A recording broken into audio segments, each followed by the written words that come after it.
Hello everyone and welcome back.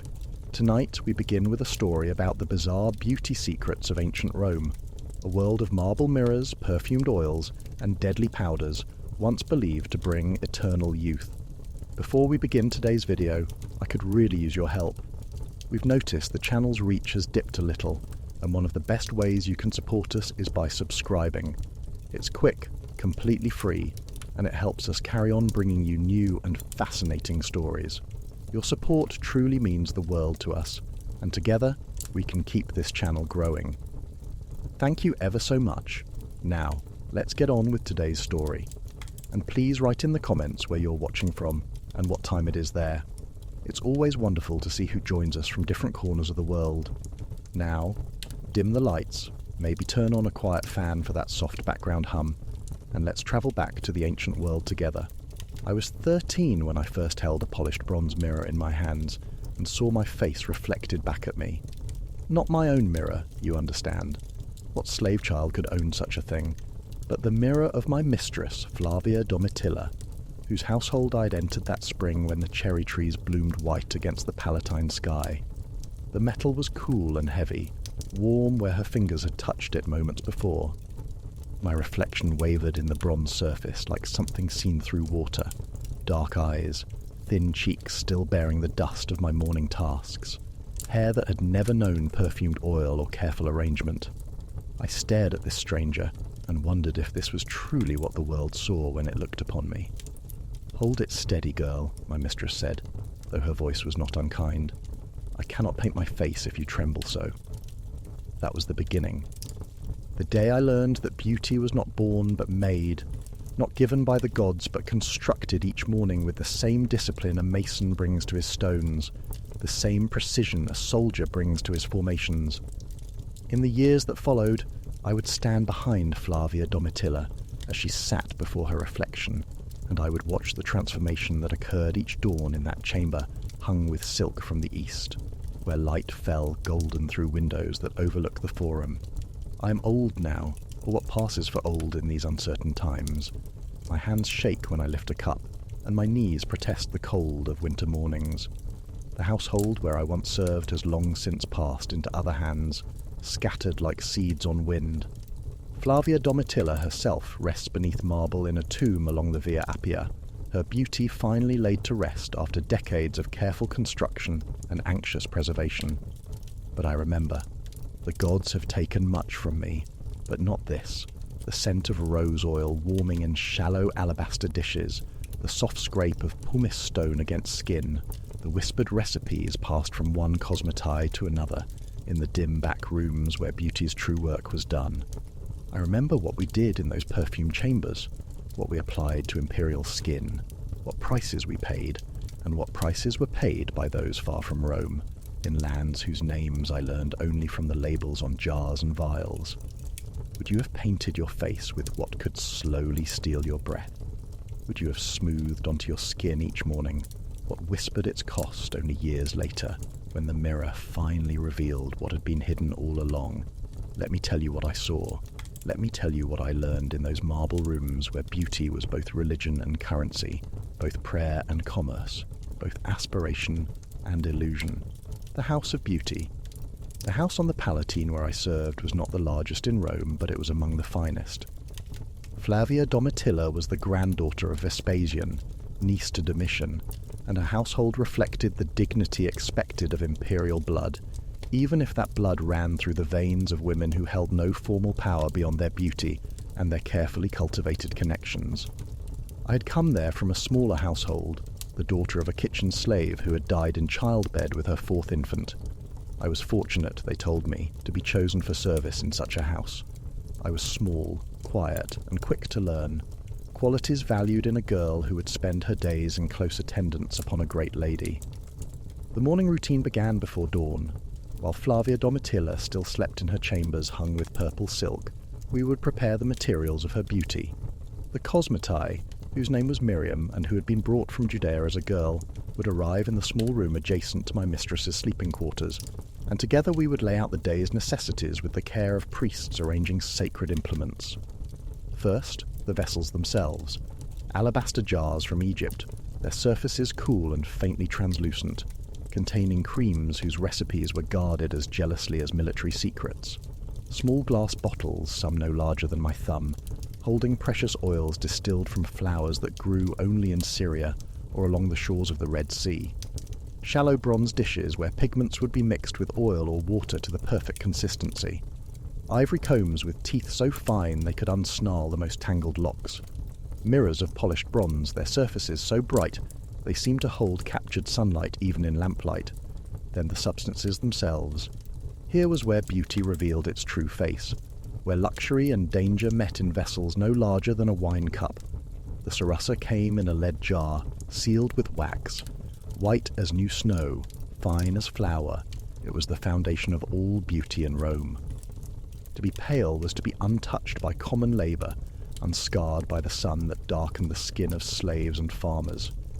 Pallor was proof of leisure, of wealth, of the indoor life that separated the noble from the base.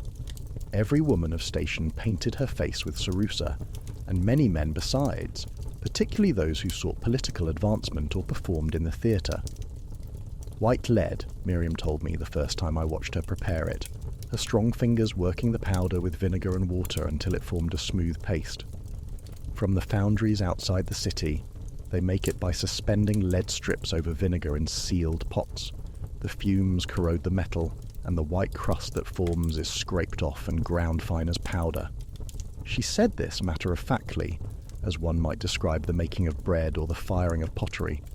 Only later did I learn why her hands moved so quickly, why she washed them so thoroughly afterward, why she never allowed the powder to remain on her own skin for more than moments. The Sarasa gave beauty, yes. It transformed brown or olive skin into the fashionable pallor of the noble classes. It concealed blemishes, evened tone, created the appearance of marble-made flesh. But it gave other things as well, things that revealed themselves only with time, only after years of daily application.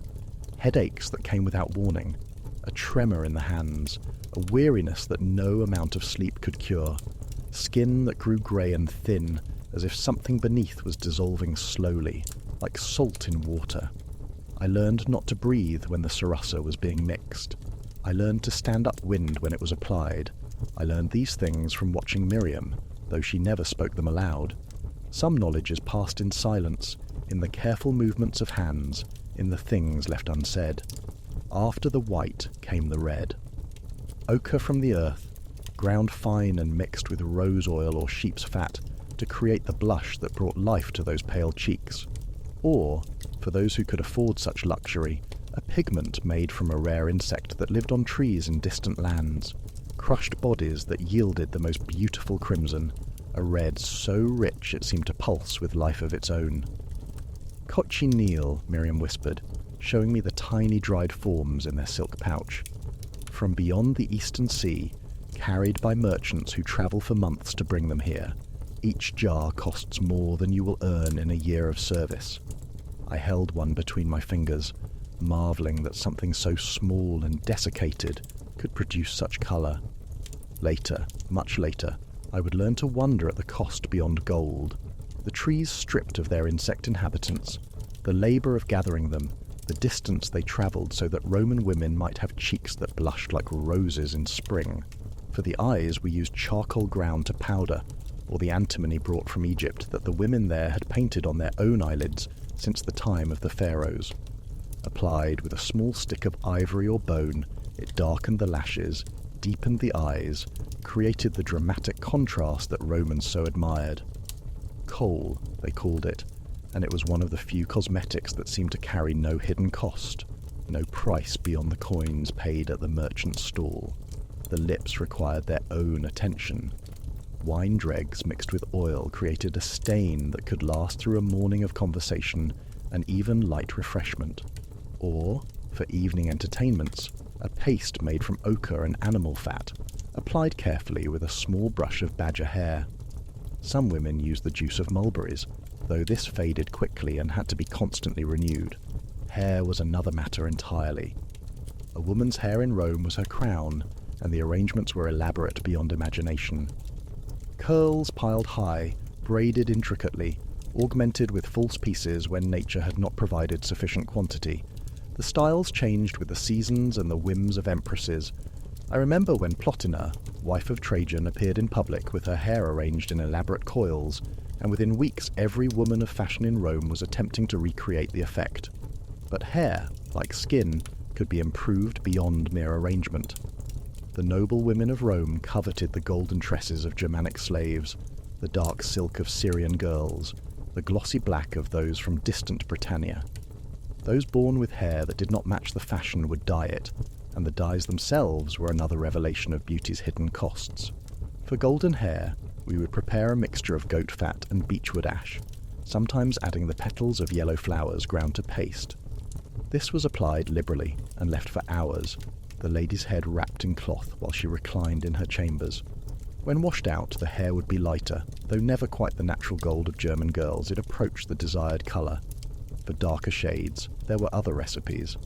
I remember crushing leeches and allowing them to decompose in wine for 40 days, the mixture sealed in a lead vessel and buried in animal dung to speed the process.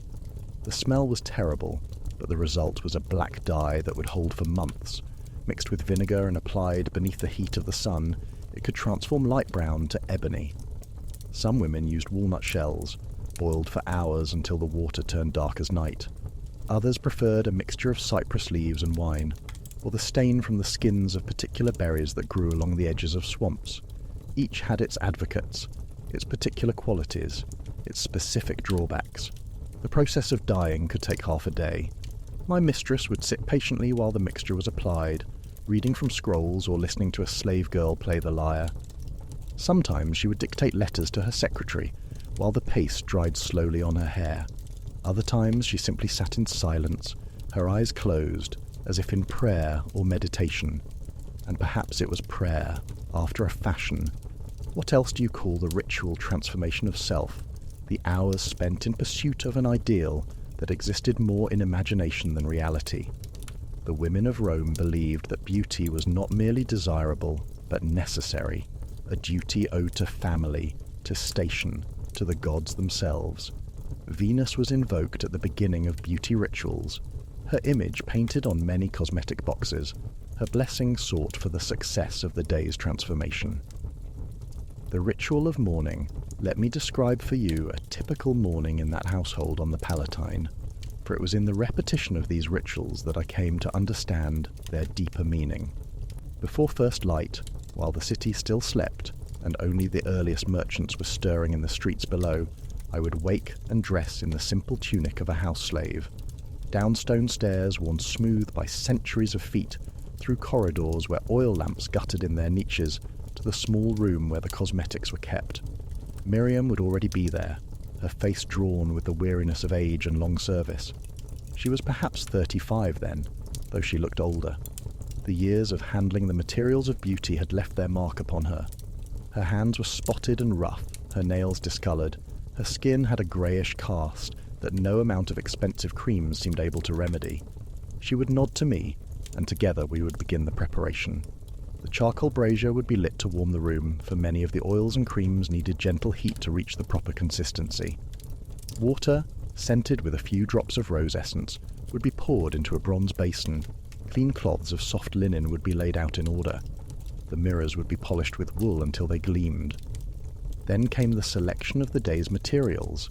This varied according to season, according to the social calendar, according to the mood and needs of our mistress.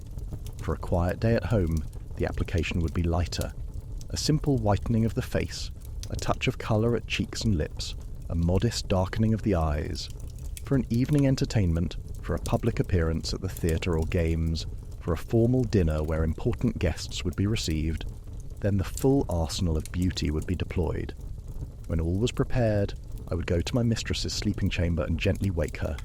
She would rise slowly, attended by another slave, who helped her into a simple robe, and make her way to the beauty chamber where Miriam and I waited. There was something sacred about these moments, something almost holy in their quiet routine. The world outside had not yet intruded.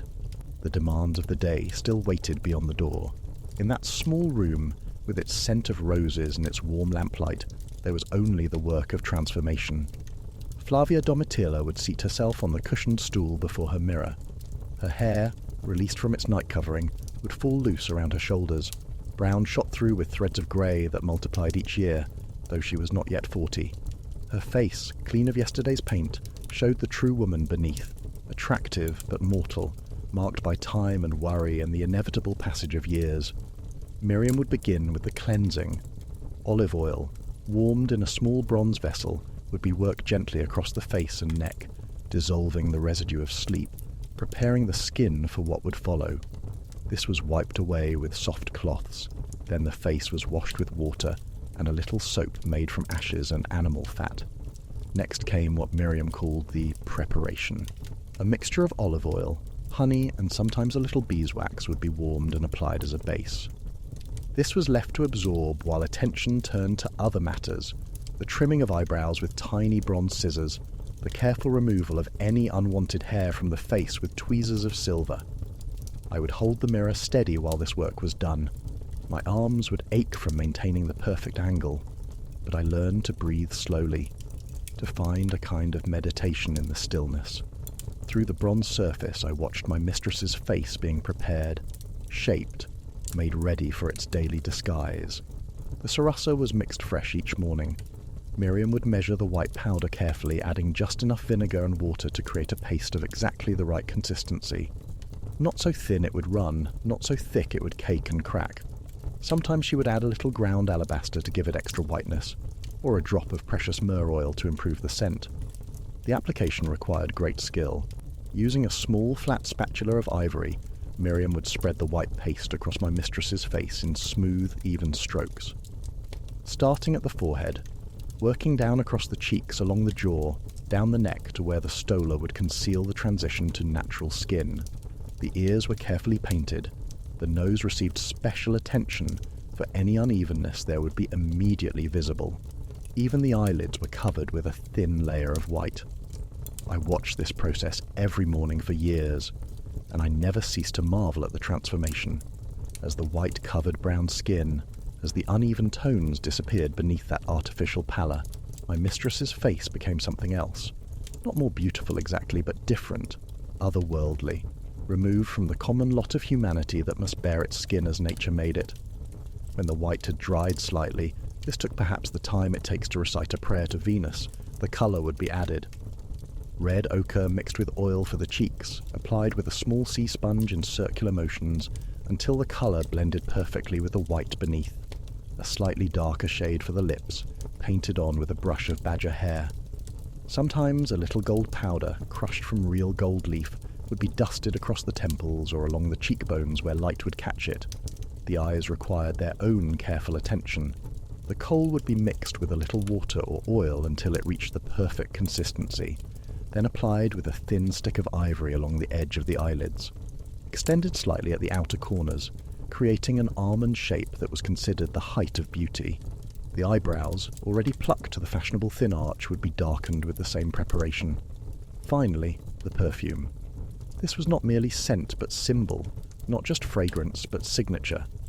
A woman's perfume announced her before she entered a room, lingered after she departed, marked her presence in the world as surely as her shadow. The perfumes themselves were kept in the smallest and most precious vessels, glass bottles no larger than my little finger, stoppered with cork and sealed with wax.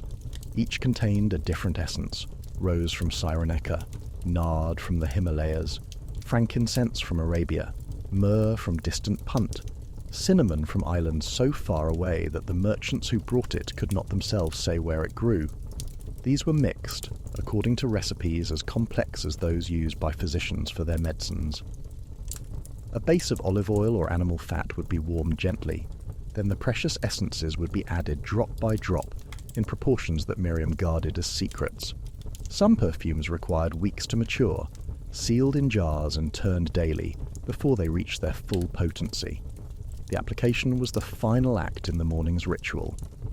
A single drop of perfume rubbed between the palms, then pressed gently against the neck, behind the ears, at the inside of the wrists. Not too much. The fashionable woman suggested scent, rather than announcing it, left a subtle trail rather than a heavy cloud. When all was complete, Flavia Domitilla would study herself in the mirror I held. Sometimes she smiled. More often, she simply nodded, accepting what had been done, satisfied that today's face was suitable for the world to see. Then the attendants would enter to arrange her hair in the elaborate style fashion demanded, and I would be dismissed to my other duties. The entire process took perhaps 2 hours. 2 hours each morning, 7 days each week throughout the year. Consider what else might be accomplished in such time. The letters that might be written, the books that might be read, the conversations that might be held. Yet this was considered not indulgence, but necessity, not vanity, but duty. A woman's beauty is her virtue made visible, Flavia Domitilla once said to me, catching my young eyes in the mirror as I held it. The gods give us the raw material, but we must refine it, perfect it, maintain it. To appear before the world in one's natural state is to insult those who must look upon us. I was perhaps 15 then, old enough to wonder if this was wisdom or something else, old enough to see the dark circles beneath her eyes that required extra sarasa to conceal, the lines at the corners of her mouth that grew deeper each year despite all our efforts, the grey in her hair that multiplied faster than the dyes could cover them. But I was not old enough, not yet, to speak such thoughts aloud. The ingredients of empire. The house on the Palatine had many storerooms, but among the most carefully guarded was the one where the cosmetic supplies were kept. It was a small chamber, cool and dry, its single window covered with heavy cloth to keep out direct sunlight. Shelves lined the walls from floor to ceiling, and upon these shelves stood the collected beauty of empire. I did not appreciate in those early years what I was seeing. The alabaster jars seemed merely expensive vessels. The small glass bottles appeared only as containers for pleasant-smelling oils. It was only gradually as I learned the sources and costs of what they held that I came to understand I was looking at the distilled wealth of conquered nations, the labour of 10,000 hands, the cargo of ships that crossed dangerous seas and caravans that traversed hostile deserts. Consider the simple rose oil that was used in such quantity. The roses grew in Cyrenaica, on the north coast of Africa, where Roman veterans had settled and established vast gardens. The petals had to be harvested at dawn, before the sun could diminish their scent. They were layered with olive oil and left to steep. The oil changed again and again until it carried the concentrated essence of 10,000 blooms. Then it was sealed in jars and shipped across the Mediterranean, sometimes lost to storms, sometimes seized by pirates, always subject to the uncertainties of trade. The cost of this oil was such that only the wealthy could afford it. A small vial might cost as much as a common workman earned in a month. Yet Flavia Domitilla used it daily, mixed with her face creams, added to her bath water, rubbed into her hair. We measured it out in careful drops, not from thrift but from respect for its value, as a priest measures wine for a libation. Or consider the nard that came in even smaller bottles, viscous and dark, with a scent so intense a single drop could perfume an entire room. This travelled from mountains so distant that even those who sold it could describe them only vaguely. Peaks that touched the sky, snow that never melted, narrow valleys where particular plants grew that grew nowhere else in the world. The traders who brought it were Persian and Indian, speaking languages no one in Rome understood. They traded through intermediaries and middlemen, each taking their portion of profit, until what cost perhaps a few copper coins at its source commanded prices in gold by the time it reached the Palatine. The merchant who supplied our household kept his nard locked in an iron-bound chest, showing it only to trusted customers selling it by the drop. Do you know how many hands have touched this vessel before it reached yours? Miriam asked me once, holding up a jar of a particular face cream whose recipe called for balsam from Judea, where she had been born. The farmers who tended the trees, the workers who gathered the resin, the women who processed it, the merchants who bought it, the ship captains who carried it, the warehouse keepers who stored it, the traders who sold it. Dozens of people, perhaps hundreds, contributing their labour so that one Roman woman might have smooth skin. There was something in her voice when she said this. Not quite bitterness, but not simple observation either. A kind of weary understanding that the small jar in her hand represented more than cream, that it was a condensed symbol of empire itself, of the way Rome drew wealth from all the world and concentrated it in the hands of the few. The antimony for darkening the eyes came from Egypt, mined from the earth and ground fine. The The ochres for red and yellow came from particular clay deposits in Africa and Cyprus. The pearls that were sometimes crushed and added to face creams came from the Red Sea, harvested by divers who held their breath and descended to depths where the water was cold and dark. Some of these divers, I learned, never returned to the surface, their bodies lost to the deep, so that Roman women might have a slight luminescence to their skin.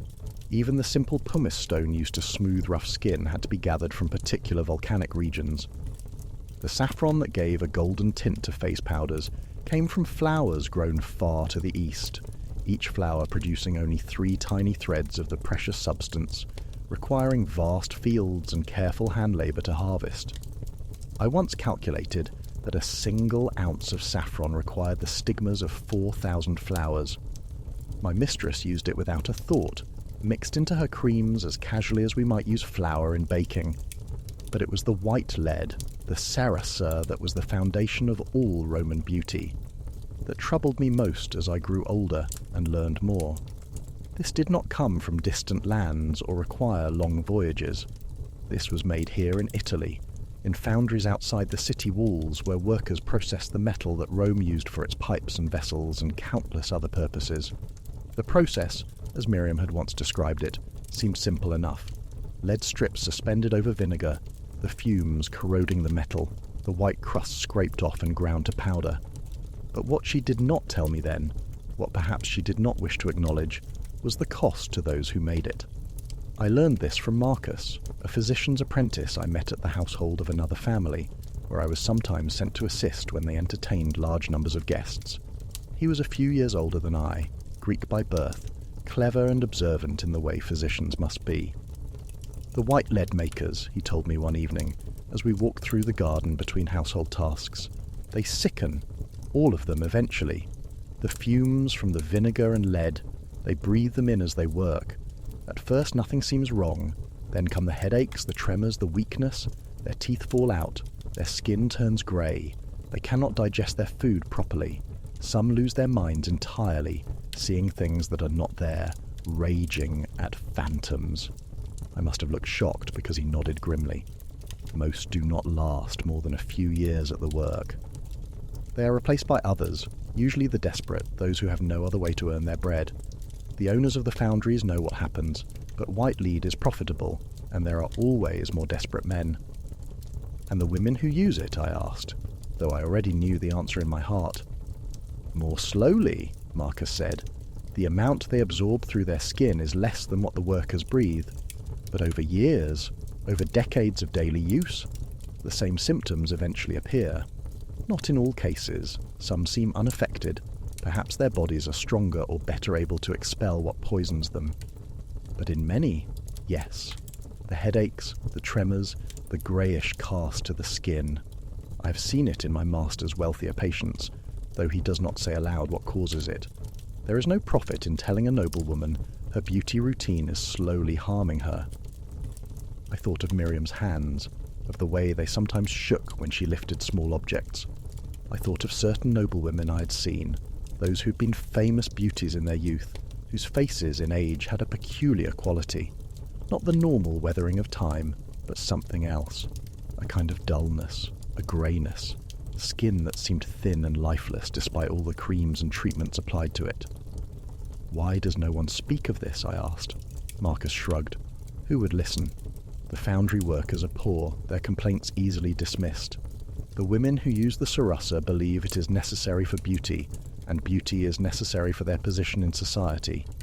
To suggest they stop using it would be like suggesting they appear in public without clothes, and there is always the hope that it will not happen to them, that they will be among the lucky ones who seem unaffected.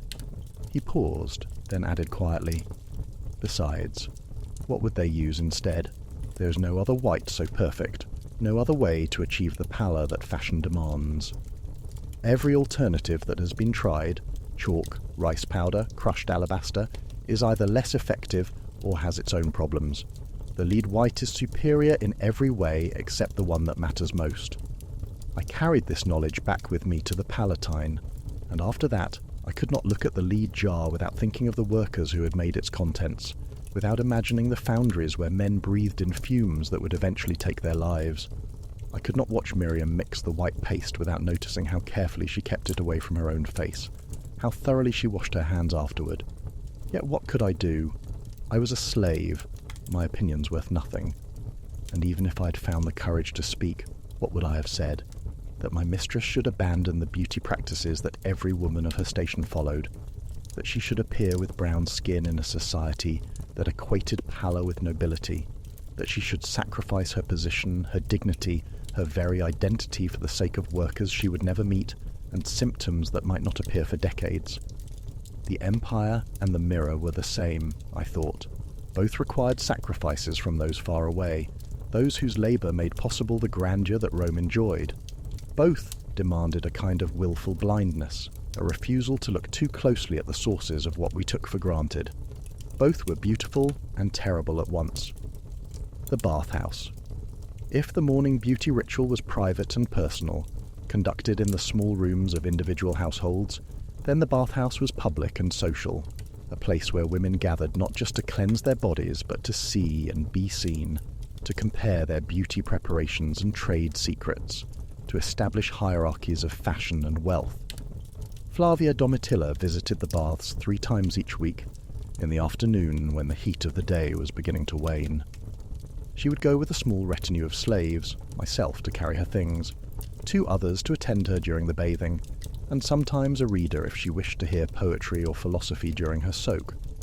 The bathhouse she frequented was a magnificent structure near the Forum, built of marble and decorated with mosaics depicting scenes from mythology, Venus rising from her bath, Diana hunting in forest glades, nymphs dancing in streams. The pools were faced with coloured tiles in patterns that seemed to shimmer and move in the lamplight. The air was thick with steam and fragrant with the oils and perfumes of dozens of women. There was a particular ritual to the bathhouse, a progression through different rooms and temperatures that was as fixed as any religious ceremony. First, the apoditerium, where clothes were removed and given to attending slaves. Then the tepidarium, a warm room where the body adjusted slowly to the heat. Then the caldarium, the hot room where sweat would pour freely and the skin would open to receive whatever treatments were to be applied. In the caldarium, a slave would scrape the skin with a strigil, a curved bronze tool that removed oil, dirt, and dead skin in long, smooth strokes. This was not gentle work. The skin would be left pink and raw, but smooth, prepared for the oils and unguents that would follow. After the hot room came the frigidarium, the cold pool where one plunged to close the pores and invigorate the body. The shock of cold water after the steaming heat was considerable, but it was believed to be healthy, to strengthen the constitution and improve the complexion. Finally, after drying, came the application of oils. Not the morning's elaborate face painting, that would come later, at home, but a more general treatment of the body. Olive oil scented with roses or violets, rubbed into arms and legs and back, special creams for the hands to keep them soft. Particular preparations for the feet, which bore the punishment of walking on stone floors and paved streets. But the bathhouse was not merely about cleansing and treatment, it was theatre, performance, a place where women displayed the results of their beauty efforts and studied the efforts of others. Conversations would begin in the warm rooms and continue through the cold plunge and the final oiling. Alliances were formed, gossip exchanged, judgments passed on those whose beauty preparations were deemed inadequate or excessive. I remember one afternoon in particular, shortly after I had turned 16. Flavia Domitilla was reclining on a marble bench in the tepidarium while I waited nearby with her towels and oil flasks. Another woman entered, Marcia Fernilla, the divorced wife of Titus, who still maintained a household in Rome despite her fall from imperial favour. She was perhaps 50 then, but had been renowned as a great beauty in her youth. As she removed her stola and stood revealed in the steaming room, I could see how desperately she had fought against time. Her face was painted thicker than fashion suggested, the white cerasa layered so heavily it cracked slightly at the corners of her mouth.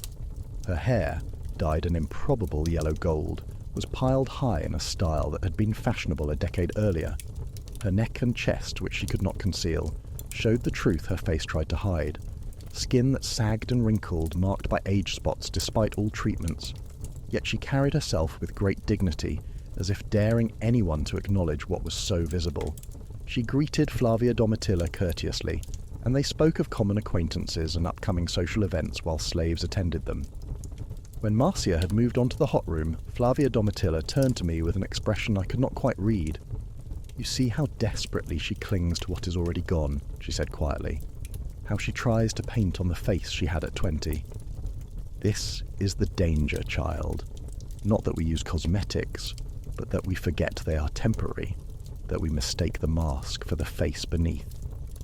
But even as she said this, I noticed how her own hand moved unconsciously to touch her cheek, as if checking that her own white paint was properly in place. The fear she saw in Marcia was already growing in herself, though she was 10 years younger. The knowledge that beauty was slipping away day by day, despite all the creams and dyes and careful paint. In the bathhouse, I saw women of all ages, and I learned to read the stages of this battle.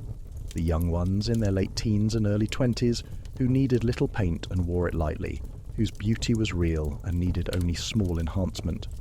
The women in their 30s, like my mistress, who worked harder but still achieved an attractive result, who had not yet crossed the line between enhancement and disguise. And the older ones, like Marcia Fanilla, who had passed that line but could not acknowledge it, who painted themselves more heavily each year, trying to hold back what could not be held. There were also the courtesans in the bathhouse, women whose beauty was their profession, their stock in trade, and who therefore invested even more heavily in its maintenance. These women did not attend the same hours as respectable matrons, but sometimes our paths would cross in the changing rooms or the cool-down areas. I remember one such woman, whose name I never learned. She was perhaps 30, still striking but beginning to show the first signs of age. Her makeup was even more elaborate than that of noble women, not just white and red but gold dust on the eyelids, crushed pearl mixed into her face cream to give a luminous quality, perfumes so strong you could smell her from across the room. She caught me staring and smiled, not unkindly. "You think it is excessive, little slave?"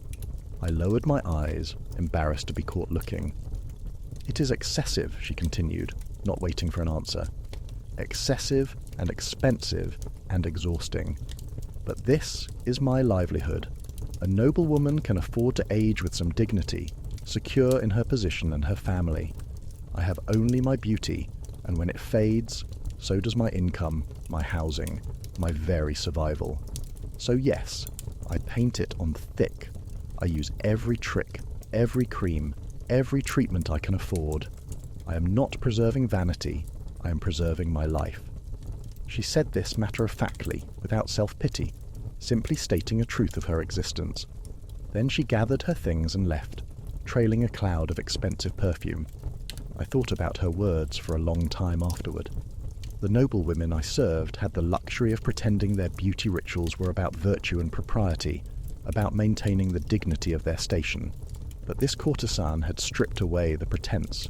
Beauty was survival. Beauty was currency. Beauty was the difference between comfort and destitution, between agency and helplessness. And for all of them, noblewoman and courtesan alike, time was the enemy that could not be defeated, only delayed. Each morning's paint was a small victory in a war that would ultimately be lost. The merchants and the makers. As I grew older and gained more responsibility in the household, I sometimes accompanied Miriam when she went to purchase supplies from the merchants and apothecaries who supplied the cosmetics trade. These expeditions opened my eyes further to the vast network of commerce and craft that sustained Roman beauty. The perfume merchants had their shops in the area near the Forum, in narrow streets where the air itself seemed thick with competing scents. Each shop was small but crammed with vessels of every size and material, glass and alabaster and ceramic, bronze and silver for the wealthiest customers. The merchants themselves were often from distant lands, Greeks and Syrians and Egyptians who had followed the trade routes to Rome. I remember one in particular, a Syrian named Haddad who spoke Latin with a heavy accent, but knew his materials with absolute precision. His shop was barely wider than a man could stretch his arms, but it held what seemed like 1,000 different scents. He could identify any perfume by smell alone, tell you its components and proportions, explain which were genuine and which were clever forgeries. The problem with perfume, he told me once, while mixing a special order for Miriam, is that everyone wants what is rare, but rare means expensive, and expensive means people will try to fake it. You want real nard from the mountains? I can show you a dozen oils that smell similar, cost 1/10 as much, but lack the true depth, the lasting quality. A common nose cannot tell the difference, but a refined one will know immediately. He measured out drops from different vessels with exacting care, mixing them in a base of olive oil that had been specially refined to remove any scent of its own. A drop of this, 2 drops of that, a tiny scraping of solid resin dissolved in wine. He worked with the concentration of a physician preparing medicine, testing each mixture on a clean cloth, adjusting proportions until satisfied. "You learn this trade over decades," he said, noticing my fascination. "My father taught me, and his father taught him, going back generations in Palmyra. Each perfume has a character, like a person. You must understand what makes it unique, what brings out its best qualities, what will ruin it if you are careless." The cost of what he prepared that day would have fed a common family for a month. Miriam paid without comment from the purse my mistress had given her, and we moved on to the next merchant. The cosmetic sellers were a different breed. These were often Romans or Greeks who had been in the city long enough to adopt Roman ways. They sold not just single ingredients, but prepared mixtures, creams and powders and pastes ready to use. Some had workshops where slaves ground pigments and mixed formulas according to recipes that were closely guarded secrets. One such merchant, a man named Quintus Fabius, allowed us into his workshop one day when we came to collect a special order. It was a dim, cramped space behind his shop where 3 slaves worked at different tasks. One was grinding white lead with a mortar and pestle, the steady scraping sound filling the room. Another was mixing red ochre with oil, working the paste on a flat stone with a smaller stone, like a cook grinding spices. The third was filling small jars from a larger vessel of cream, measuring each portion carefully. The smell was complex. The sharp tang of vinegar, the earthy scent of ochres, the sweetness of honey and beeswax, underlying it all a faint metallic odour that I had learned to associate with the lead. "This is where beauty is truly made," Quintus Fabius said with pride. "Not in the fine chambers of the Palatine, but here, in workshops like this across the city, we are the invisible artists whose work appears on the faces of Rome's most visible women." I watched the slave grinding the lead powder. He was young, perhaps my age, but his skin already had an unhealthy pallor. His hands shook slightly as he worked. I thought of what Marcus, the physician's apprentice, had told me about the white lead makers, and I wondered how long this boy would last before he was replaced by another. But I said nothing. What right did I have to speak? I was complicit in this system, I who mixed the same powders and applied them to my mistress's face each morning. To condemn the workshop would be to condemn myself. There were also the herbalists and apothecaries, who occupied a strange space between medicine and cosmetics. They sold not just beauty preparations, but also treatments for various ailments, and indeed the line between the two was often blurred. A cream meant to remove blemishes from the skin. Was this cosmetic or medicine? A potion to restore the colour to greying hair, vanity or health? One such establishment was run by an elderly Greek woman named Chloe, who had been a hetaira in her youth and learned herbcraft from her travels. Her shop smelled of dried plants and strange earths, and bundles of herbs hung from the ceiling like strange fruit. She knew remedies that others did not, preparations that came from old traditions and distant lands. "The Egyptians knew more about beauty and preservation than we have yet learned," she told me once, her gnarled hands sorting through dried flowers. "They have been painting their faces and preserving their forms for thousands of years. We Romans are newcomers to these arts for all our pride." She sold preparations that promised to restore youth, to remove wrinkles, to firm, sagging skin. Some were merely mixtures of pleasant-smelling oils that did nothing beyond making the skin temporarily softer. Others contained ingredients that had genuine effects, astringents from tree bark that tightened the skin, bleaching agents from particular plants that could lighten spots and discolorations. "But understand this," she said to me with great seriousness. "No potion can truly stop time. We can slow it, we can disguise its effects, we can make the skin look better than it would otherwise, but we cannot reverse what age has done. cannot restore what has been lost. Those who claim otherwise are either fools or liars. Yet people bought her products eagerly, wanting to believe in the possibility of restoration, of return to youth. Hope, I realized, was as important to the beauty trade as any ingredient in a jar. The secret recipes. Every household that could afford it had its own secret recipes, preparations that were believed to be more effective than what could be purchased from merchants, formulas passed down from mother to daughter, or brought by slaves from their native lands. In Flavia Domitilla's household, we had several such recipes, written on papyrus sheets that Miriam kept locked in a small wooden box. She had accumulated these over her years of service, some given by her mistress, others traded with cosmetae from other households, a few discovered through her own experimentation. There was a face cream made with white lead, sheep's fat, and rose oil, but with the addition of crushed pearls that were supposed to give a luminous quality to the skin. The pearls had to be ground in a mortar of special stone until they were finer than flour, then mixed thoroughly with the other ingredients. The cost of this cream was extraordinary. A single small jar might require a dozen pearls, but my mistress swore it gave her complexion a glow that ordinary creams could not match. Another recipe called for snails, not eaten, but processed for cosmetic use. The snails would be placed in a vessel with milk and left overnight. In the morning they would be removed, and the milk, now infused with the secretions from their bodies, would be mixed with honey and wheat flour to make a face mask. This was supposed to smooth the skin and reduce wrinkles. I was given the task of preparing this mixture once, and I remember my distaste at handling the living snails, feeling them move slowly under my fingers as I placed them in the milk.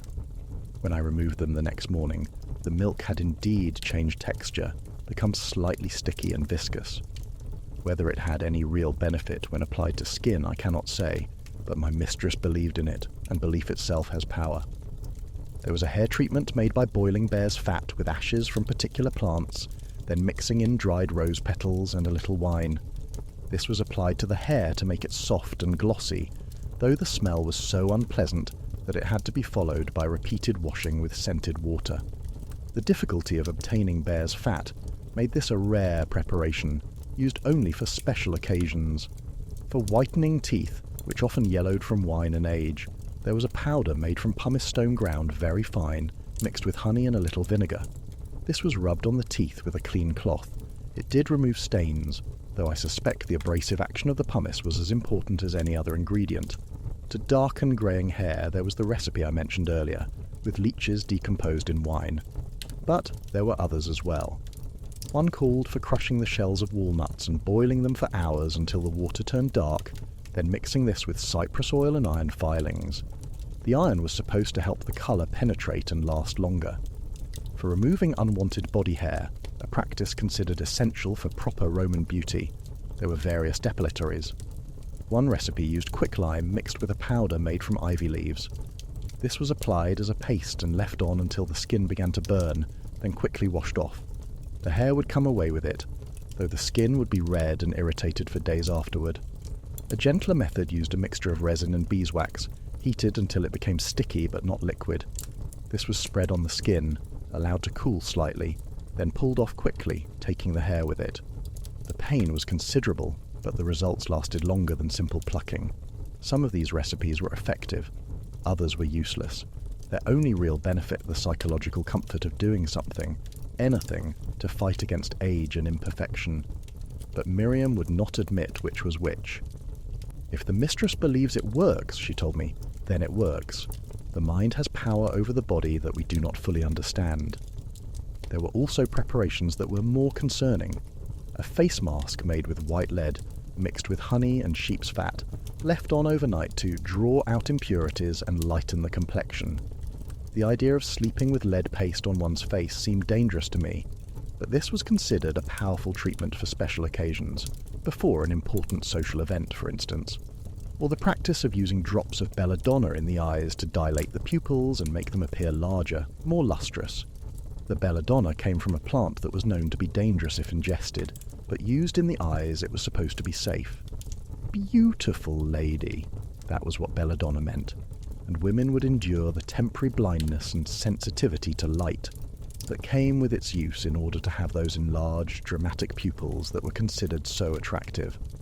I watched my mistress use this treatment several times, saw how her pupils would expand until almost no iris was visible, saw how she would have to remain in dim rooms for hours afterward because bright light became painful. But the effect, when she finally appeared at her evening engagement, was indeed striking. Eyes that seemed enormous, deep, mysterious. Beauty requires sacrifice, she would say, blinking away tears as her eyes adjusted. Small pains in the service of a greater goal. But were they small pains?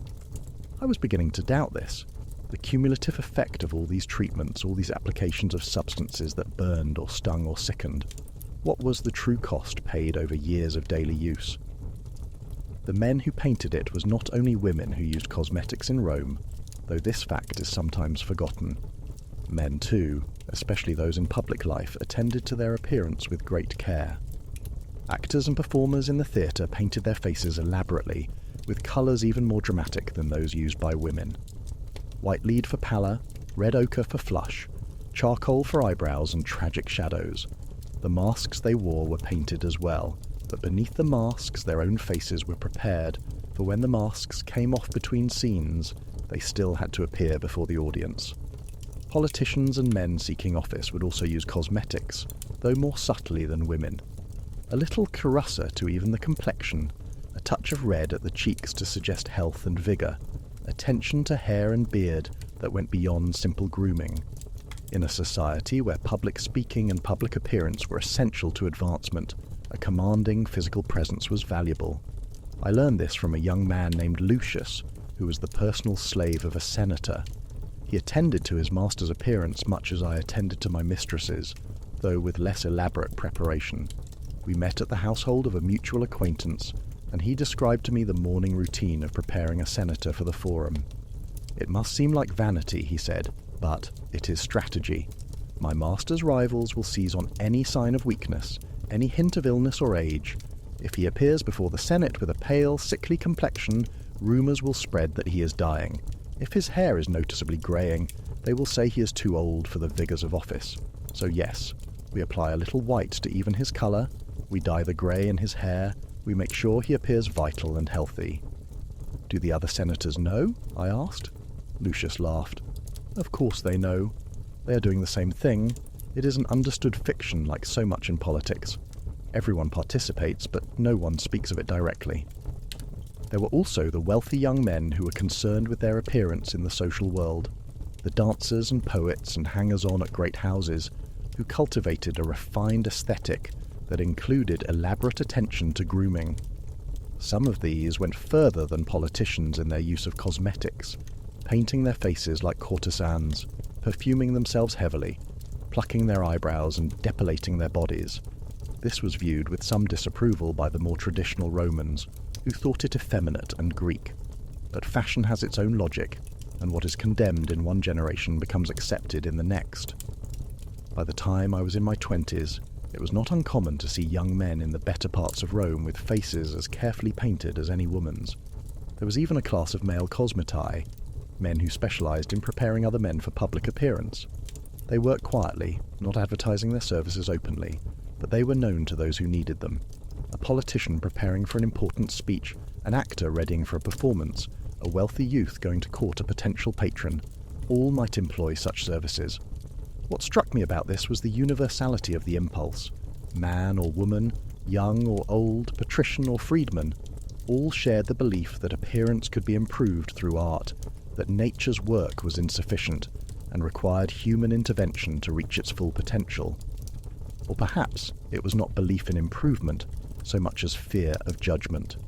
In a society as conscious of status and appearance as Rome, to neglect one's looks was to invite criticism, to risk being seen as careless or poor or simply irrelevant.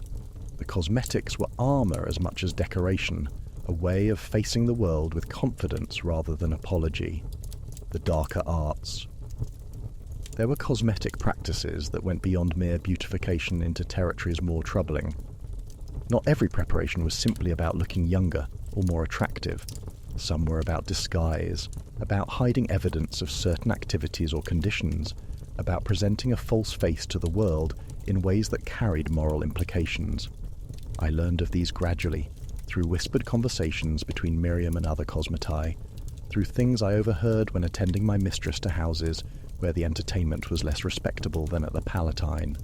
There were preparations to disguise the marks left by excessive wine consumption, the redness of nose and cheeks, the puffiness around the eyes, the general coarseness of complexion that came from too much drinking.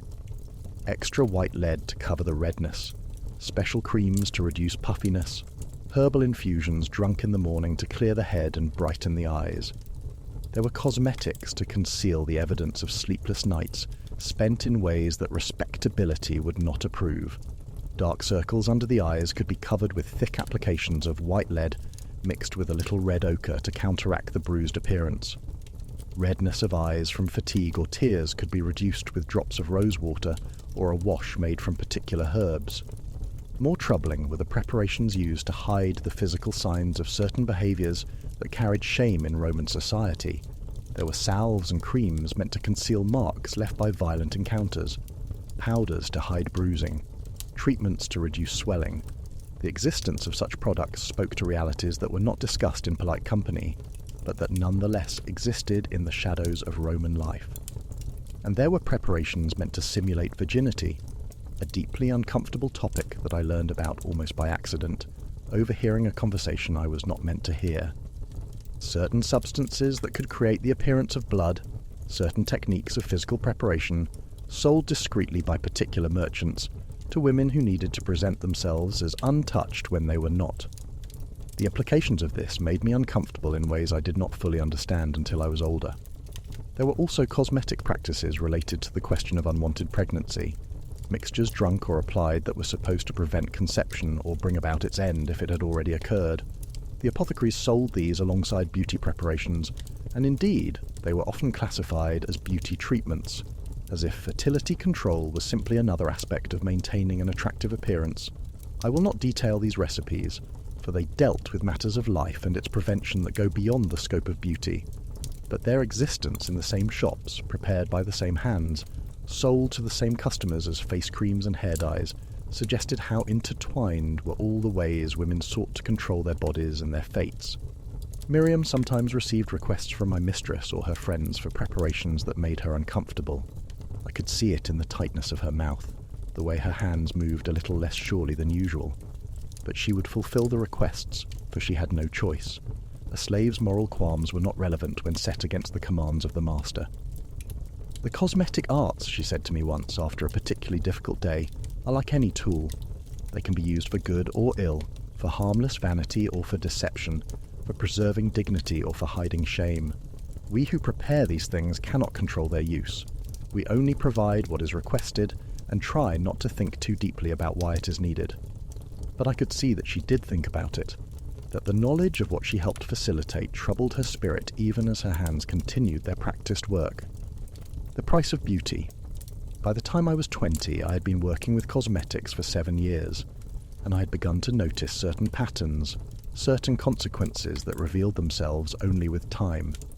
Some of the older cosmetai who had been handling the materials for decades showed distinctive signs of their profession. Hands that were stained and rough, despite all the creams applied to them, a greyish cast to the skin that no amount of washing could remove, tremors that made fine work increasingly difficult, headaches that came without warning and lasted for days, digestive troubles that seemed to have no cause. Miriam, who had been handling cosmetics since she was younger than I, had all of these symptoms. She was perhaps 40 by this time, but looked older. Her hands shook enough that she sometimes had difficulty mixing the fine powders or applying the delicate eye preparations. She suffered from terrible headaches that would leave her pale and nauseous, unable to work for hours at a time. "It is the lead," she told me finally, late one night when we were alone in the preparation room.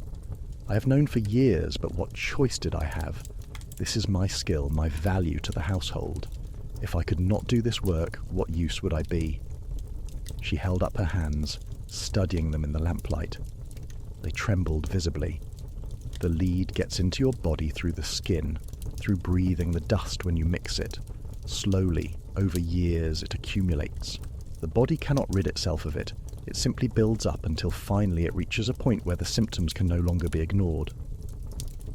What will happen? I asked, though I feared I already knew. I will worsen, she said simply. The tremors will increase until I can no longer do fine work. The headaches will become more frequent and severe. My mind will begin to cloud. This has already started. I sometimes find myself confused about things I should remember clearly. Eventually, I will no longer be able to fulfill my duties, and I will be... She did not finish the sentence, but I understood. A slave who could not work was a burden, and burdens were not kept indefinitely. But my mistress, I began. Is kind, yes, Miriam said. She will not cast me out to starve, but I will be moved to simpler tasks. In the kitchens, perhaps, or sent to her country estate where I can do basic work. The years I spent mastering these skills, learning these recipes, perfecting these techniques, they will count for nothing in the end. I will be just another aging slave of no particular value. She looked at me seriously. You are young and still have time to learn other skills. Do not make the mistake I did of becoming so specialized in this work that you have no other options. Learn reading and writing if you can. Learn accounts. Learn anything that will not slowly poison you over the years. But I did not follow her advice, though I knew it was sound. I was already too deep into this world, too fascinated by its mysteries and complexities. I told myself I would be more careful than Miriam, that I would minimize my exposure to the dangerous materials, that I would be among the lucky ones who seemed unaffected. It was not only the cosmetae who paid prices, of course. The women who used the cosmetics daily, year after year, also showed effects. Not all of them, but enough to be noticeable if you paid attention. There was a noblewoman named Claudia Pulchra, who had been renowned for her beauty in her youth, and who maintained it through the decades with the most elaborate cosmetic regimen I had ever witnessed. She used lead white heavily, applied it every day without exception, slept in face masks that contained it. By the time she reached her 50th year, her face had a peculiar quality. The skin seemed thin and papery, stretched too tight over bone, with a dull grey undertone that no amount of paint could quite conceal. She developed a weakness in her limbs that made walking difficult. Headaches plagued her constantly. Her servants whispered that she sometimes seemed confused, forgetting conversations she had had earlier the same day, repeating herself without realizing it. Eventually she withdrew from public life entirely, seen only by close family and servants. The physicians who attended her could not agree on the cause of her decline. Some said it was a natural consequence of age. Others muttered about the god's will or suggested obscure conditions with Greek names.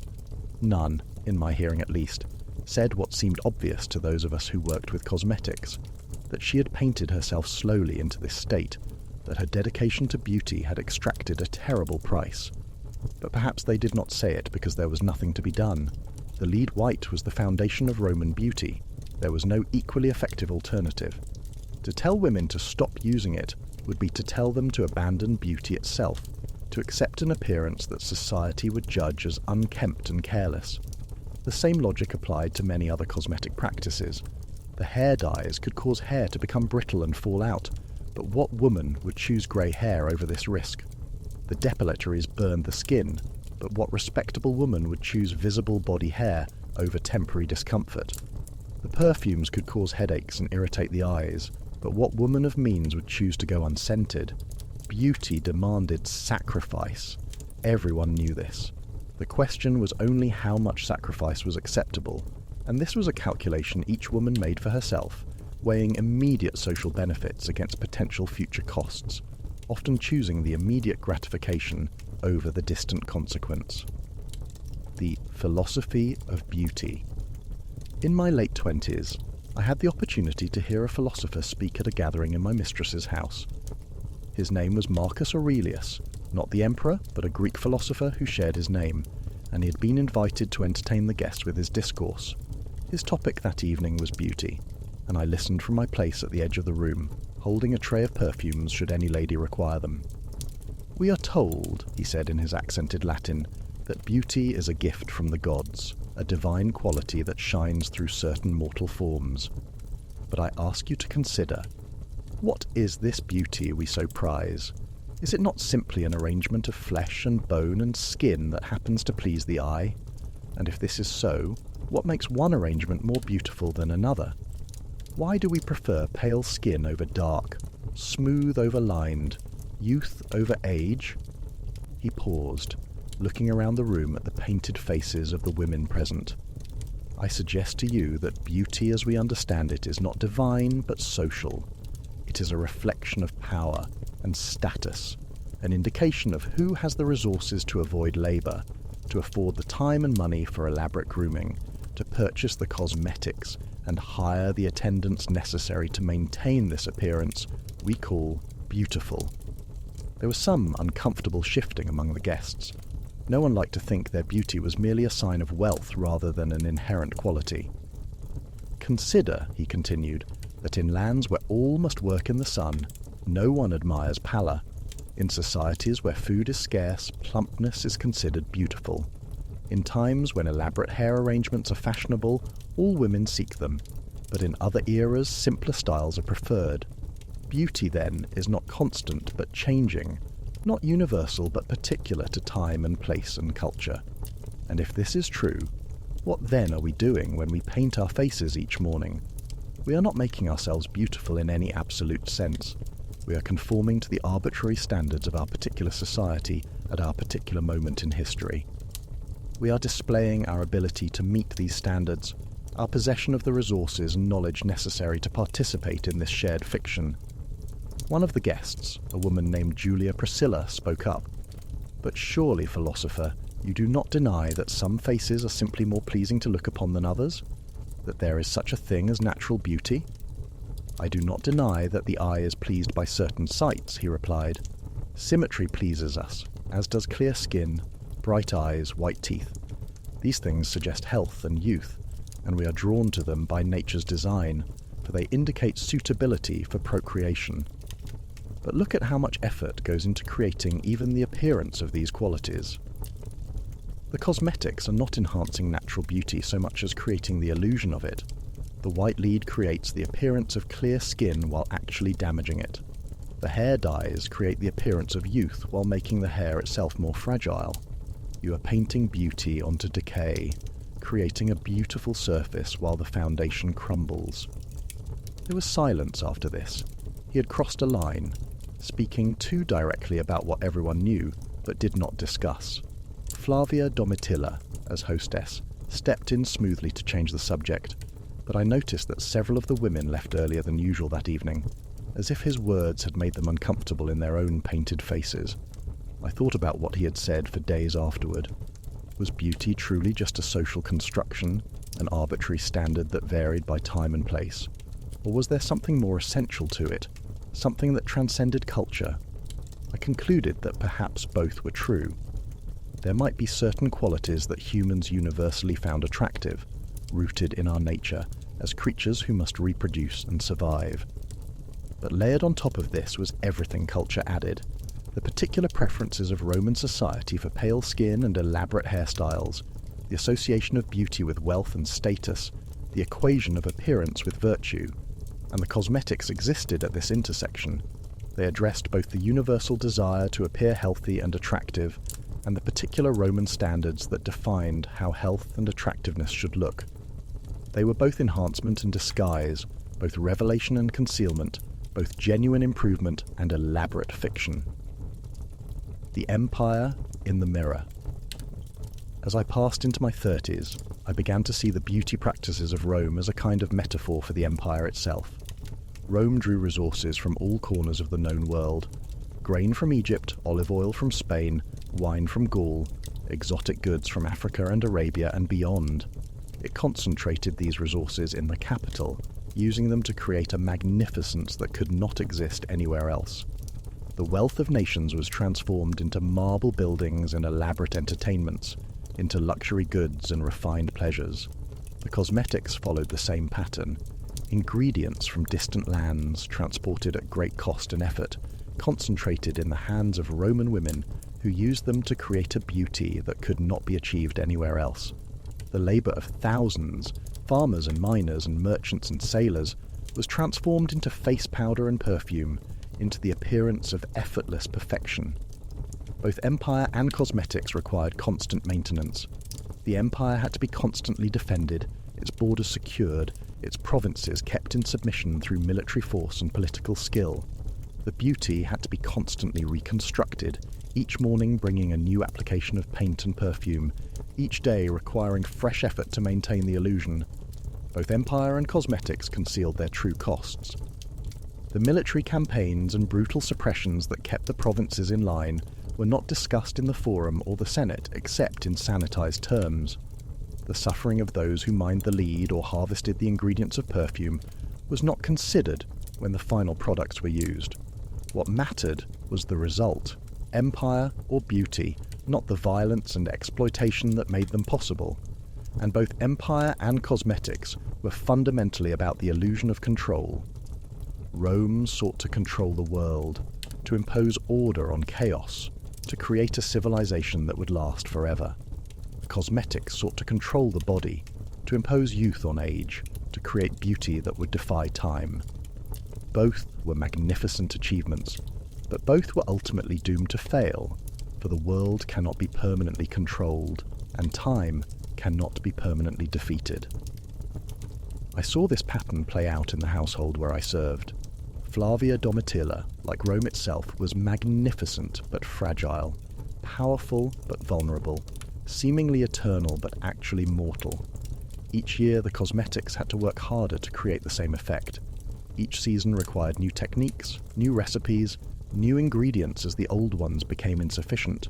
The grey in her hair multiplied faster than it could be dyed away. The lines on her face deepened despite all the creams and treatments. Her skin, damaged by decades of lead white, began to show a dullness that no amount of paint could quite conceal. She was fighting a war she could not win, and she knew it, but like Rome itself, she could not imagine any alternative except to continue fighting. "What else is there?" she asked me once late at night after a particularly exhausting beauty session.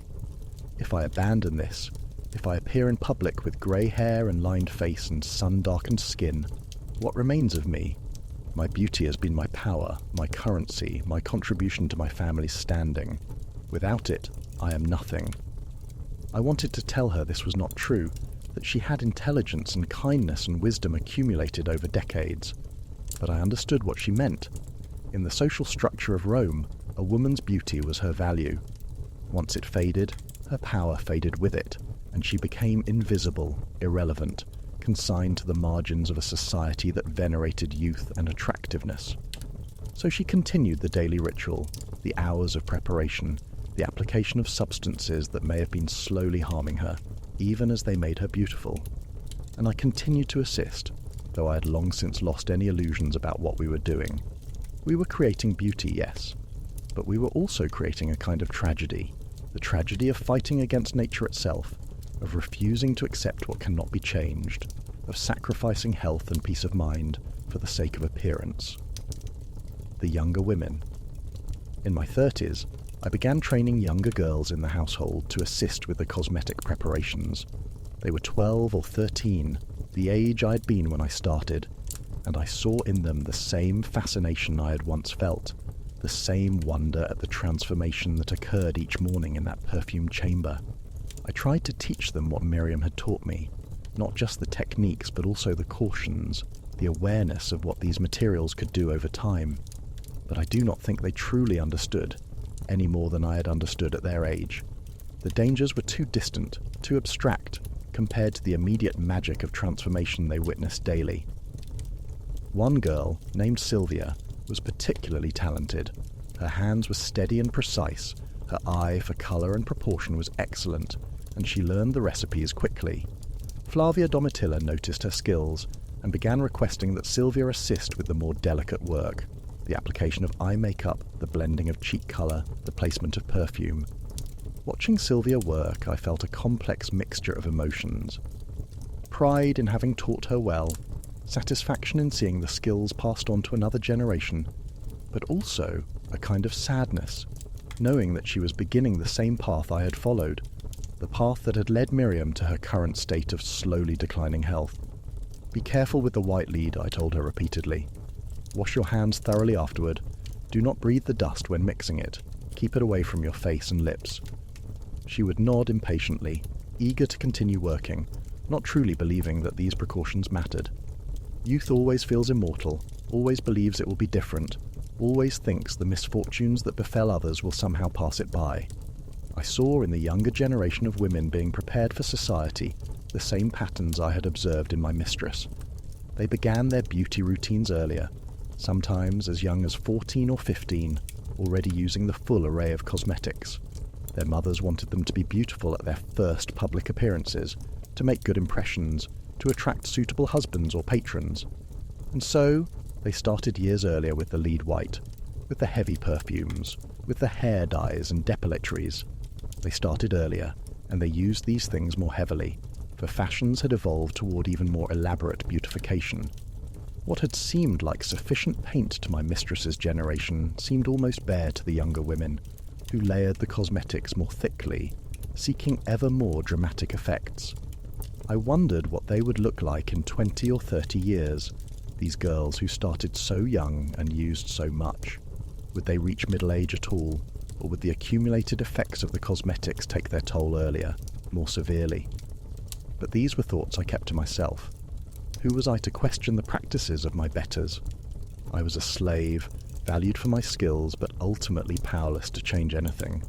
I could only watch, assist, and remember. The quiet departures time, as it does for all mortals, continued its work. Miriam's condition worsened gradually over the years I had known her. The tremors in her hands became so pronounced that she could no longer perform the fine work of applying eye makeup or mixing delicate preparations. Her headaches increased in frequency and intensity, sometimes leaving her bedridden for days. Her mind, once so sharp and focused, began to cloud and wander. When I was 32, she was finally deemed unable to continue her duties. Flavia Domitilla, true to Miriam's prediction, did not cast her out. Instead, she was sent to the household's country estate, where she could do simple tasks that did not require the precision and stamina her work in cosmetics had demanded. I visited her there once the year after she left. She was only in her late 40s, but seemed ancient. Her skin had that greyish cast I had seen in so many who worked with lead, and her hands shook constantly. She did not remember me at first, though after we talked for a while, some recognition returned to her eyes. "Did I teach you well?" she asked, her voice weak. "You taught me everything," I said, and meant it. She nodded slowly. "Then I leave something behind at least, some trace that I was here, that I knew these things, that my hands once did work that mattered." She passed into the stillness that follows life's last breath the following winter. Cold, they said, though I suspected it was as much the accumulated years of exposure to the materials of her trade. She was buried in a simple grave on the estate, marked with a plain stone. No mention was made of her skills, her knowledge, her decades of service creating beauty for others. She simply ceased to be, as slaves do when their utility ends. I wept for her, though I had no right to weep. She had been teacher more than friend, master of her craft more than confidant. But she had shaped my life, and her passing felt like the loss of something essential, some connection to the knowledge and traditions that gave meaning to my work. Other quiet departures followed over the years. Claudia Pulchra, whose excessive use of cosmetics I had noted earlier, withdrew completely from public life and lived out her remaining years in seclusion, tended by physicians who could do nothing to reverse the damage done. When she finally departed this life, it was barely noticed by Roman society, for she had already faded from its memory years before. Marcia Furnilla, the divorced wife of Titus, whom I had seen in the bathhouse, lasted longer, but met a similar end. Her desperate attempts to maintain beauty long after it had naturally faded became a kind of cautionary tale whispered among cosmetae, though never openly acknowledged. She too withdrew eventually, unable to face the world when the mirror finally revealed what all her efforts could no longer conceal. Even among the younger women, there were occasional tragedies. A girl of 17 who had used belladonna drops too frequently and damaged her vision permanently. A young matron who developed terrible sores on her face from some reaction to a cosmetic preparation, scars that no amount of paint could conceal. These were spoken of in hushed tones, if at all, then forgotten as quickly as possible. The beauty trade did not like to acknowledge its victims. To do so would be to question the entire enterprise, to suggest that perhaps the pursuit of beauty carried costs that should not be paid. Better to see each case as an unfortunate exception, a matter of individual misfortune or improper use, than to examine the systematic pattern of harm. My own reflection. I am 43 as I set down these memories. Old for a slave, though I have been more fortunate than many. I remain in service to the same household, now under the management of Flavia Domitilla's daughter, who inherited her mother's concern for appearance and many of her beauty practices. My mistress herself passed from this world 5 years ago. The quiet departure was attributed to a fever, though I noticed that in her final months her skin had taken on that familiar greyish cast. Her hands had developed a slight tremor, her mind had shown the same clouding I had seen in others who used lead white extensively. Whether the cosmetics contributed to her decline, I cannot say with certainty. But I cannot help my suspicions. I still prepare cosmetics daily, though I now train younger girls to do the actual application. My own hands have begun to show signs of what Miriam experienced. A slight tremor, discoloration that will not wash away, occasional numbness in the fingers. I have been more careful than she was, more cautious about exposure, but perhaps not careful enough. Time will tell what price I have paid for my years in service to beauty. When I look in the mirror now, yes, I sometimes look, though slaves are not supposed to possess such vanity. I see a woman marked by her profession. My face is unadorned, for slaves do not paint themselves, and I can see what decades in the cosmetic chamber have wrought. My skin has a dullness that comes perhaps from breathing the dust of 1,000 mornings of powder mixing. My hair, which I have never dyed, shows grey but remains my own, untainted by the treatments I prepared for others. I wonder sometimes what I might have become if I had followed Miriam's advice, if I had learned other skills and moved away from this work while I still could. A secretary, perhaps, or a teacher for children, or any of the dozen other roles a clever slave might fill. But I stayed, drawn by something I cannot fully articulate, the fascination of the transformation, the complexity of the recipes, the intimate participation in these daily rituals that seemed to matter so much to those I served. Was it worth it? I do not know how to answer this question. I developed skills that few possess, knowledge that has value, mastery of a craft that is both art and science. I witnessed the inner workings of beauty and understood its mechanisms in ways that those who simply use cosmetics never do. I saw behind the painted faces to the women beneath, saw their fears and hopes, their desperation and dignity. But I also paid a price, and I am still paying it. The tremor in my hands will worsen. The headaches that trouble me occasionally may increase. The effects of decades of exposure to lead and other substances may reveal themselves more fully as I age. I have no way to know what the coming years will bring, only that they will bring change, decline, the inevitable progress toward the stillness that awaits us all. The wisdom of time. If I could speak to my younger self, the girl of 13 who first held that bronze mirror and marvelled at her reflection, what would I say? I would tell her that beauty is not what it appears, that the painted faces she will learn to create are both more and less than they seem, more complex in their construction, less meaningful in their existence, that the women she will serve are not made better by their cosmetics, only different, only more acceptable to a society that values appearance over substance. I would tell her that every jar and vial holds not just its visible contents, but also the labour of those who made it, the cost of those who harvested its ingredients, the damage it may cause to those who use it, that the perfume from distant lands carries the scent not just of flowers, but of the exploitation that brings it to Rome, that the white powder, so carefully applied each morning, is made at the cost of workers' health, and will exact its price from those who use it as well.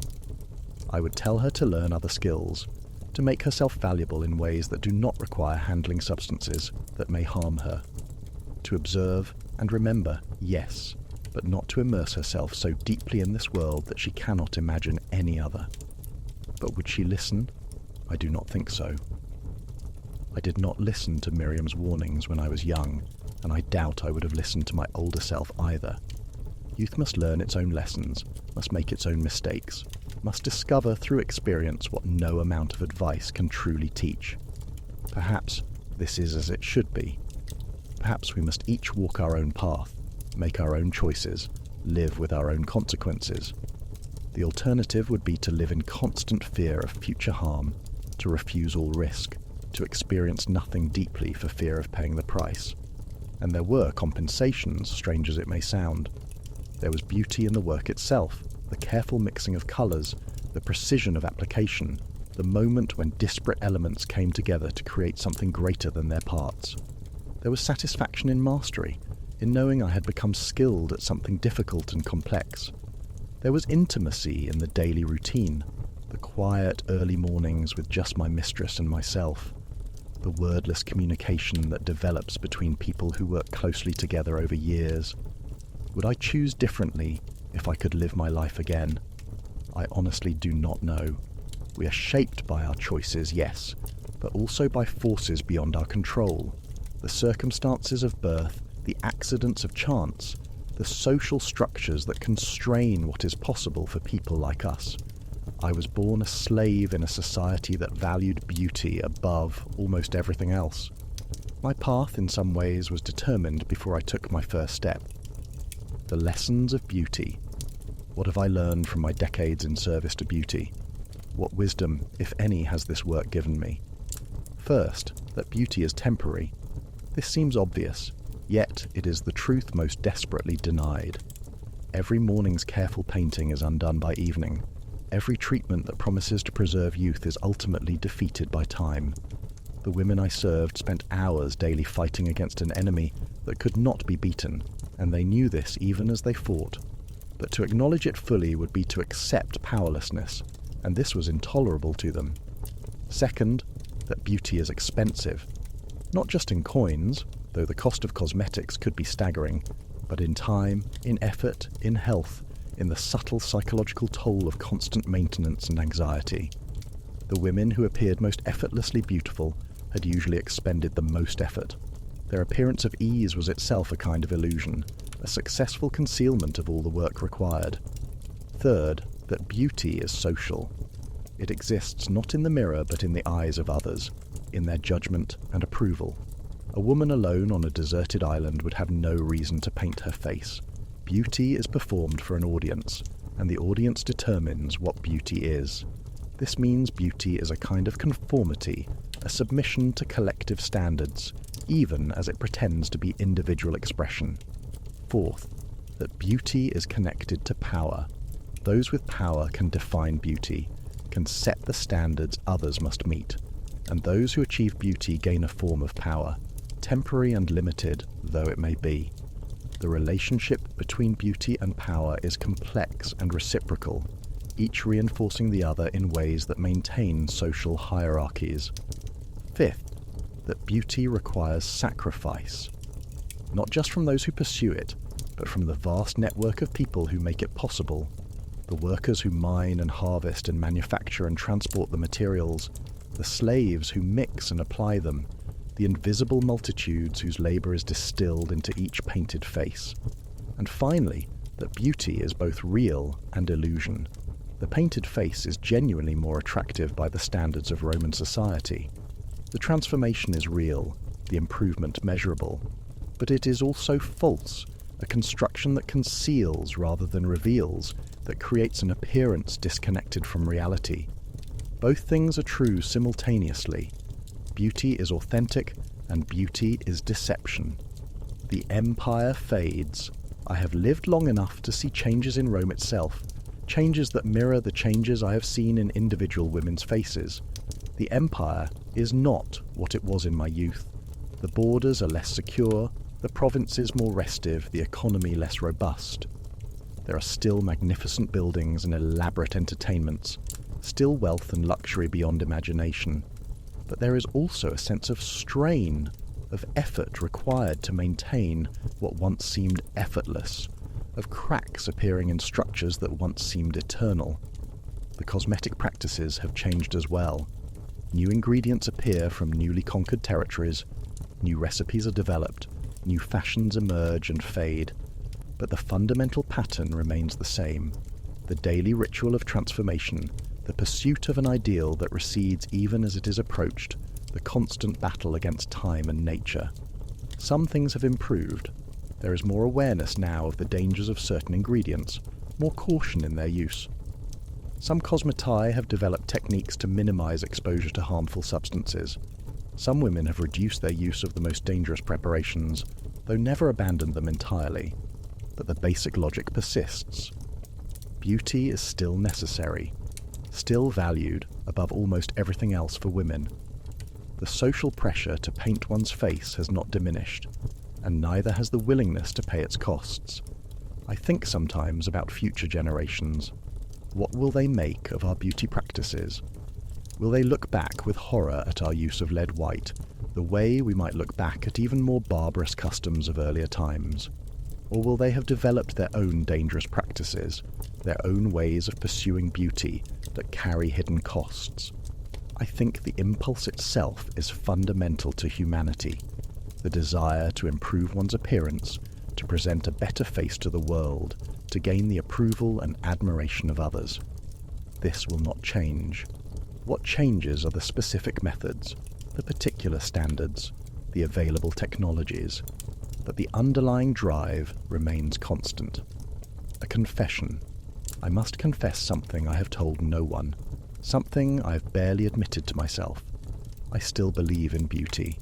After everything I have seen, all the damage and deception, all the suffering caused by these practices, I still believe there is something valuable in the careful creation of beauty, something worth preserving even as I acknowledge its costs. When I watch a skilled cosmete transform a face, when I see the careful blending of colours and the precise application of materials, when I witness the moment of completion when the woman looks in the mirror and sees herself made more beautiful, I still feel a sense of wonder, of participation in something meaningful. Perhaps this makes me foolish. Perhaps it means I have been corrupted by my years of service, that I have internalized the values of those who enslaved me, that I have made peace with a system that harms people for the sake of appearance. Or perhaps it means I understand something that critics from the outside cannot, that beauty, even artificial beauty, even dangerous beauty, serves real needs. It gives confidence to the insecure, power to the powerless, dignity to those whom society would otherwise ignore. It is a form of armor and art at once, a way of facing a difficult world with at least the appearance of control. The white lead damages those who use it, yes, but it also allows women to appear in public with confidence, to participate in social life without shame over blemishes or uneven skin tone. Is this worth the risk? Each woman must answer for herself, weighing present benefit against future cost. The hours spent in beauty preparation could be used otherwise, yes, but they are also hours of self-care, of attention to one's own body, of ritual that provides structure and meaning to the day. Not all time must be productive in the narrow sense of creating material goods or advancing practical goals. The expense of cosmetics is considerable, yes, but beautiful things have always been expensive, and humans have always been willing to pay for them. We pay for beautiful buildings and beautiful art and beautiful poetry. Why not beautiful faces as well? I do not expect others to agree with this confession. I hardly agree with it myself some days. But honesty requires I acknowledge it. I have spent my life in service to beauty, and I do not entirely regret it. The price has been high, but the work has had meaning, and meaning is worth something even if we cannot calculate its exact value. The last mirror. I held the bronze mirror this morning for my current mistress, just as I held it for her mother decades ago. My hands shook slightly, the tremor I can no longer entirely control, but I managed to keep it steady enough for her to see her reflection clearly. She's 35, the same age her mother was when I first entered service. She has the same concerns, the first grey hairs appearing despite regular dyeing, the first fine lines at the corners of the eyes, the subtle changes that signal beauty's slow retreat. And she fights them with the same tools her mother used, the same recipes I have been preparing for 30 years. As I held the mirror, I saw 3 faces in its polished surface, hers, of course, being carefully painted, my own reflected behind hers, lined and unadorned, and superimposed on both, almost like a phantom, the face of her mother, as I remember her at this age, beautiful and anxious and determined. 3 generations connected by a mirror and the rituals of beauty. 3 women, one noble, one slave, one departed, bound together by the same practices, the same hopes, the same fears. What does the mirror really show us? Not truth, certainly. The bronze surface distorts subtly, makes the reflection hazier than reality. And when that reflection is painted, layered with white and red and gold, the distance from truth grows even greater. Yet we look into mirrors seeking something real, something essential. We want to see ourselves, to understand who we are, to confirm our existence. The painted face in the mirror is both lie and truth. It is not the natural face, but it is the face we choose to present, the face that represents how we wish to be seen. The empire and the mirror are the same, I thought years ago, and I still believe this. Both show us reflections that are real and false at once. Both require constant maintenance to preserve the illusion. Both promise permanence while demonstrating change. Both are beautiful and terrible in equal measure. The end of memory. I do not know how many more years I have. The tremor in my hands has worsened, and I have developed other symptoms that worry me. Headaches that come without warning, moments of confusion, a weariness that no amount of rest relieves. I recognize these signs. I've seen them in others who worked with cosmetics for decades. Perhaps I have 5 years remaining, perhaps 10, perhaps fewer. The gods alone know, and they do not share their knowledge with slaves. When I depart this life, I will leave little behind. No children, for I was never allowed that gift. No property, for slaves own nothing. No great achievements that will be remembered or celebrated. Only these memories, these observations, this understanding of a world most people see only from the outside. I've witnessed the secret rituals of beauty for 30 years. I've seen how they reflect and shape Roman society, how they connect to larger patterns of power and commerce and empire. I've learned their costs, the physical toll on those who make and use cosmetics, the exploitation of distant workers, the psychological burden of constant performance. But I have also seen their value, the confidence they provide, the artistic skill they require, the social needs they meet. Beauty is not merely vanity, though it includes vanity. It is also identity and community and aspiration, a way humans have always tried to improve themselves and their circumstances. They said beauty was divine. I learned it was merely borrowed from distant lands, from the labour of others, from youth that cannot last.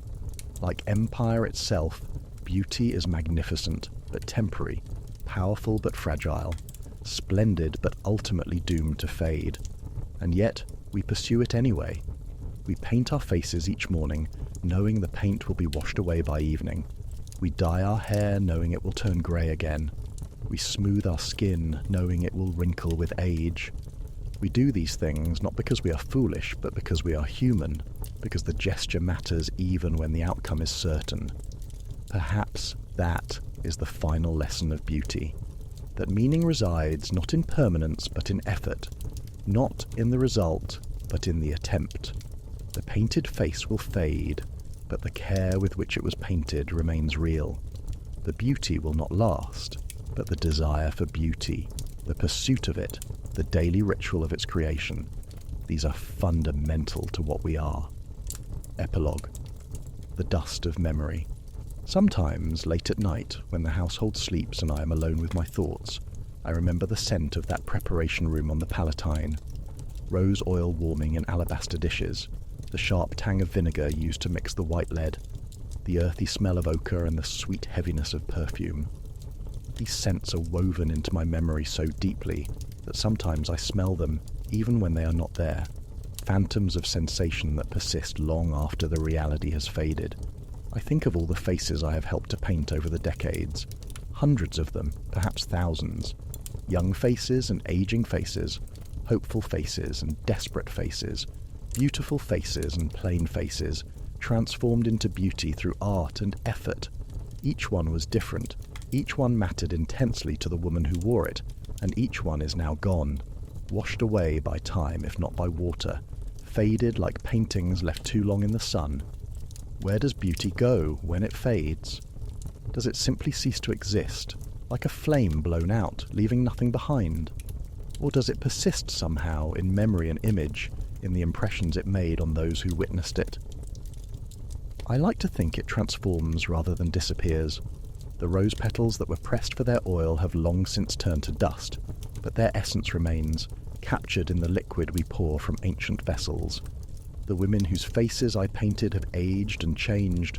Some have passed beyond the veil of mortality, but something of their beauty persists, in the memories of those who knew them, in the ways they shaped the world around them, in the reflections they cast that continue to ripple outward long after the original source is gone.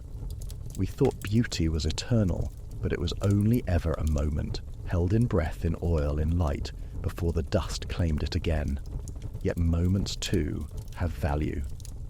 They are all we ever truly possess, these brief intervals between birth and the stillness that follows, these fleeting instances of sensation and awareness and effort. I have spent my moments in service to beauty, and I have recorded what I witnessed so that some trace remains, some testament to what was seen and understood. Whether anyone will read these words, whether they will survive beyond my own departure, I cannot know. Perhaps they too will fade like the beauty they describe, like the faces in the mirror, like the empire itself. But for now, this moment, they exist. I have set them down, these memories of marble and perfume, of white lead and rose oil, of women who painted their faces each morning and hoped the gods would be kind. I have told what I saw in those perfumed chambers where beauty was made and unmade, where illusion and truth met and merged and became something neither and both. The work is finished. The sun rises again over Rome, and somewhere in a fine house a slave is preparing cosmetics for her mistress, mixing the white powder with vinegar and water, warming the oils, laying out the vessels and mirrors. The ritual continues, as it has continued for generations, as it will continue for generations more. And I, having served beauty for 30 years, having witnessed its creation and its cost, having paid my own price for knowledge, I am done. My hands shake too much now for the fine work. My eyes grow dim. My memories, which I have tried to preserve in these words, will soon fade, as I myself will fade. We were beautiful once, we Romans. We painted our faces, and perfumed our bodies, and arranged our hair with art and care. We drew beauty from all corners of the empire, and concentrated it in our capital, in our households, on our very skin.